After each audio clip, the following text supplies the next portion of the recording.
Everyone knows that dating apps come with the risk of getting catfished. You swipe right on someone because they look cute in their photos, and then you go to meet them in person just to realize that they might not look anything like they did online. Apparently, that's happening with several anime series now, and the ones in question that I've seen online are Blue Lock Season 2 and Uzumaki. Just a disclaimer, I haven't watched anime in a while, so I'm not really kind of caught up on the current landscape. And I also didn't watch Blue Lock or Uzumaki, so I'm just going off of the clips that I've seen. Personally, I'm a shoujo anime girl, so I've kind of lost interest since there's not really been that many coming out in recent years. The clips I've seen of Blue Lock and Uzumaki were so laughable to the point that I did want to look more into this topic. Let me just play some of these videos that I've seen, and I think they'll speak for themselves.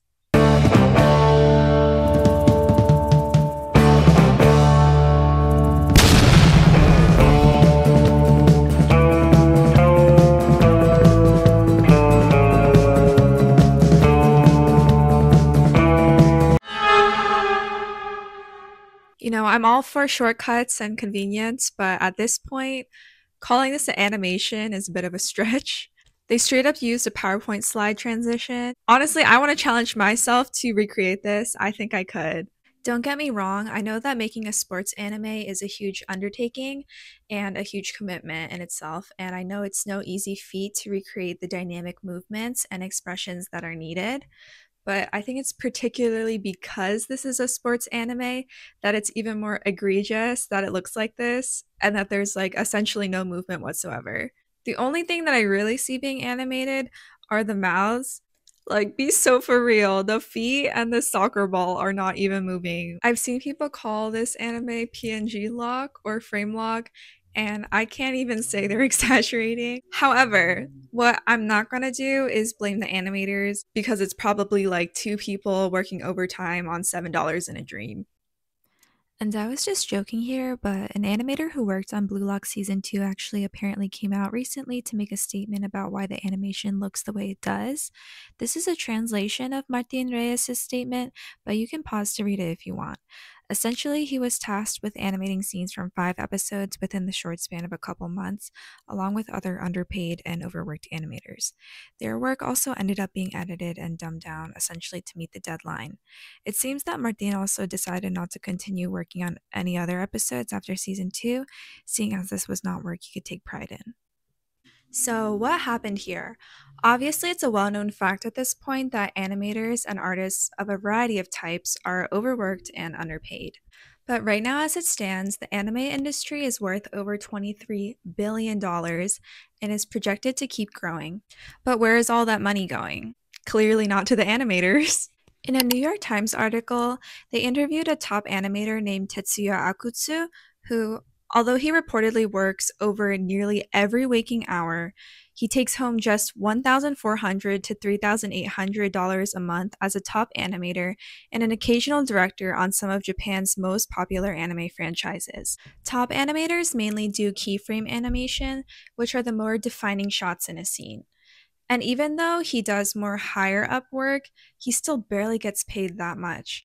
People who draw the in-between transition frames get paid even less. And if you think about it, even food service workers in America can make even more than that, which is ridiculous. Because of course, service work is physical and stressful. I've worked in food service before, but animation is just such a high skill and labor-intensive job that it really should necessitate higher wages. And I know standards of living also need to be taken into account when looking at salaries from different countries, but Japan is really not particularly cheap to live in, especially if you live in Tokyo. What's worse is that they say that lower rank or entry level illustrators can make as little as $200 a month. That's not nearly a livable wage for anyone, especially if you're spending up to 12 hours or more in the studio. A lot of studios also reportedly hire animators as freelancers so that they can pay them less, and so they don't have to cover things like benefits or insurance. They are paid based on each frame they draw rather than a set salary, And I've heard numbers like they literally get paid $2 per illustration. And each illustration, it's not just a matter of minutes. This can be taking a whole hour or more to do one illustration. Apparently, another reason why barely any money goes to the animators themselves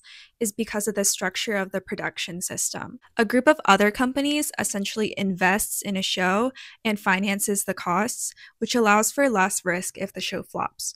However, on the other hand, if it does well, then the royalties are then flooding into these investors and other companies and not to the animators who actually did the brunt work. Overall, this system is just really sad. And I know Japan struggles with an overworking culture to begin with, but I feel like part of the reason why people would want to pursue the arts in the first place is because of their passion and their dreams and to avoid the monotonous office culture. But what even is the point if they're being overworked beyond belief for almost zero pay? And there's just such a big pool of budding animators that want to follow their dreams. So, animation studios can easily draw people and pick up new ones because there's always going to be people that want to be a part of this industry. And what's disheartening is that this is not a problem that is exclusive to the anime industry. Many creative ventures involve an intense amount of work for paltry returns. Manga has its own problems, and webtoon artist burnout is very real as well. I've watched an interview from the creator of True Beauty, and she said that she would pull multiple all-nighters a week just to finish an episode. Like, girl, when are you sleeping then? And I think that's kind of another phenomenon to take in mind, kind of this fast fashionization of the entertainment industry. Back in my day, I used to wait weeks or months just for my single manga chapter translations to come out. Nowadays, things like webtoons update or are supposed to update every week with full color illustrations, a substantial plotline, and extra episodes for whoever wants to pay more to get ahead. People just don't want to wait for content and might lose interest if they're forced to wait too long. In the case of an anime series, episodes also come out every week, and Blue Lock also had a movie come out earlier this year too. Having to produce an animated movie as well as 14 episodes of a show was sure to put intense strain on a studio and some very hectic deadlines. However, if we look at the revenue from the Blue Lock movie, it made over $14 million in worldwide box office sales, which kind of just sounds like a lot of money in a vacuum, but really that's not that much. If we look at the anime movie Your Name, that was a super successful movie that did well both domestically and globally, raking in over $400 million. So already 8-Bit, which was the studio that made Blue Lock, they didn't really get much revenue from the movie, which I'm assuming put them in even more of a difficult position for their budget in terms of making season 2. Now let's talk about what's going on with Uzumaki. If you don't know already, Uzumaki is originally a horror manga written and illustrated by none other than Junji Ito.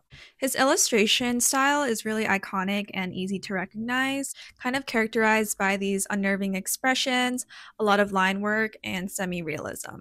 Thus, trying to make an animated series imitating his style is quite the undertaking, and I would imagine that even just drawing one frame in Junji Ito's style would probably take several hours, which then makes sense for why the series took so long to produce. I believe it took 5 or 6 years to produce for only 4 episodes because this is a mini series.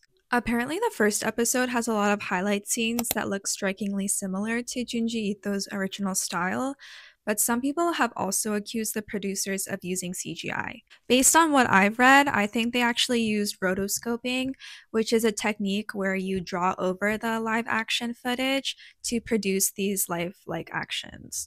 But whether they use CGI or not, the production quality definitely drastically decreased from episode 1 to the rest of the series, and a lot of people picked up on it. Check out these clips from the first 2 episodes of Uzumaki and see if you can spot any difference. First episode. How many times is it gonna take to beat some sense into you? So what gives? In a post that was deleted from executive producer Jason DeMarco on Blue Sky, he claims that they were, quote, screwed over after completion of the first episode and they were left with 3 options on how to continue. 1, cancel the series entirely. 2, only release episode 1 and leave it incomplete. Or 3, release all 4 episodes out of respect for everyone's hard work. They went with option 3. Pause to read his full statement. It seems like there is definitely some trouble and conflict behind the scenes. as the show kept getting delayed and jumping between different animation studios and production. In the statement from the executive producer, it does seem like there was someone to blame for what went down, but the team just tried to do the best with what they had. They didn't have much other choice than either to just cancel the whole show or only air episode 1, but they ended up going with, episode 1, keep that good quality, but let's at least try to pump the other episodes out, even if it's not to the same quality or level of animation. Whether you agree with their decision or not, I think it really would have been a shame for everyone who worked so hard on the show if none of it ever saw the light of day. And the extent of detail that they did achieve with episode 1 was so incredible, and I'm sure it took forever. So again, I don't think the animators are ever really to blame necessarily in these situations, as they are not the only ones working on the show or the production. They are also not the ones making any big decisions about what gets done, and they aren't particularly paid well either. The anime industry is just littered with systemic issues and outdated production norms, which don't prioritize the well being and contributions of the animators themselves. Obviously, constricted budgets also come into play, but all of this back and forth between productions, studios, and distribution networks also contributes to the disarray that we see. And I'm all for creatives pursuing their passions and dreams, but I hope we can fight for and normalize a future where they are compensated fairly for their work. I'm particularly passionate about this subject because I'm an artist. I never went to art school because this is exactly what I was afraid of, like I didn't want drawing to turn into something that I would not enjoy anymore because I was forced to do it to such an extent that it's just so monotonous and really draining. So I just wanted art to stay as a hobby. But I think there's so many people that are so passionate and want to pursue these things to tell stories and to really express themselves in a way that they can't in the corporate world.